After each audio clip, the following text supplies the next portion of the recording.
ఈ లోకమంతా కలిసి నన్ను నాశనం చేయడానికి పూనుకొన్నా అంతకంటే అదనంగానే దేవుడు నన్ను రక్షించడానికి ముందుకి వస్తాడు.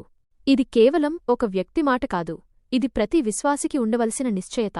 మన చుట్టూ ఉన్న సమస్యలు, రాజకీయాలు లేదా వ్యక్తిగత పోరాటాలు మనల్ని ఎంతగా భయపెట్టినా దేవుని రక్షణ, ఆయన తోడు మనకు అంతకంటే బలంగా ఉంటుంది.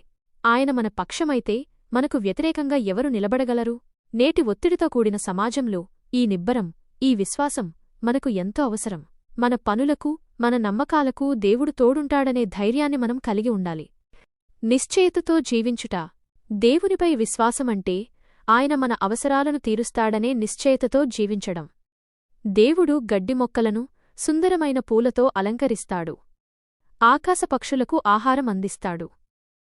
అవి విత్తనాలు విత్తవు, పైరుకోయవు, ధాన్యం గాదెల్లో దాచుకోవు. అలాంటి ప్రభువు ఆయన కొరకు, ఆయన ద్రాక్షతోటలో శ్రమజేసే తన పనివాళ్ల అక్కరలను తీర్చడా ఖచ్చితంగా తీరుస్తాడు. మనం అరణ్యంలో ఒంటరిగా ఉన్నామని భావించినా, మన కష్టాలు మనల్ని ముంచెత్తుతున్నాయనిపించినా ఈ సత్యాన్ని మనం జ్ఞాపకం చేసుకోవాలి. దేవుడు చిన్న చిన్న జీవులనే పట్టించుకుంటే ఆయన స్వరూపంలో సృష్టించబడిన మనల్ని, ఆయన కొరకు పనిచేస్తున్న మనల్ని ఎంత ఎక్కువగా పోషిస్తాడు, ఆదరిస్తాడు. ఈ నిశ్చయత నేటి అనిశ్చిత ఆర్థిక పరిస్థితుల్లో, ఉద్యోగ సమస్యల్లో మనకు గొప్ప ఓదార్పునిస్తుంది. మనం మొదట ఆయన రాజ్యాన్ని, నీతిని వెదికితే మిగిలినవన్నీ మనకు అనుగ్రహించబడతాయి. బలం ఎక్కడ ఉంది? చివరిగా, దేవుని కొరకు గొప్ప కార్యాలు సాధించగోరేవాడు కేవలం తన తెలివితేటల మీదనూ, శక్తి సామర్థ్యాల మీదనూ మాత్రమే ఆధారపడకూడదు. బైబిలు చరిత్రలో చూస్తే అపోస్తలులు కొద్దిమంది లోకం దృష్టిలో జ్ఞానం లేనివారు, ఎందుకూ పనికిరానివారుగా కనిపించారు. అయినప్పటికీ వాళ్లు లోకాన్ని క్రీస్తుకు జయించిపెట్టడానికి పూనుకున్నారు.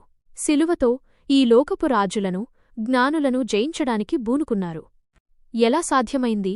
తమ సొంత శక్తివల్ల కాదు, క్రీస్తు బలం వల్ల గెలుస్తామని వారికి తెలుసు. నేడు మనం కూడా గొప్ప కార్యాలు చేయాలని ఆశపడతాం.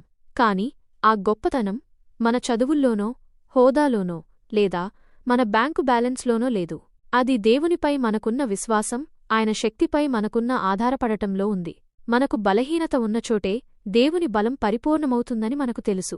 మనం ఒట్టి చేతులతోనే, కాని నిండు విశ్వాసంతో ముందుకు సాగాలి. కాబట్టి ప్రియ సహోదర సహోదరీలారా, మనం మన శ్రమను కొనసాగిద్దాం, కాని ఆ విజయం కేవలం దేవుని కృపవల్లేనని ఆయనపై ఆధారపడదాం. ఆయన దయ అపారమని విశ్వసిద్దాం. ఎంతటి వ్యతిరేకత వచ్చినా దేవుని రక్షణ మనకు అదనంగా ఉంటుందని ధైర్యంగా నిలుద్దాం. ఆయన మన ప్రతి అక్కరను తీరుస్తాడని నమ్ముదాం. మన సొంత బలం మీదగాక క్రీస్తు శక్తిమీద ఆధారపడి ఈ లోకంలో దేవుని కొరకు అద్భుతమైన కార్యాలు చేద్దాం.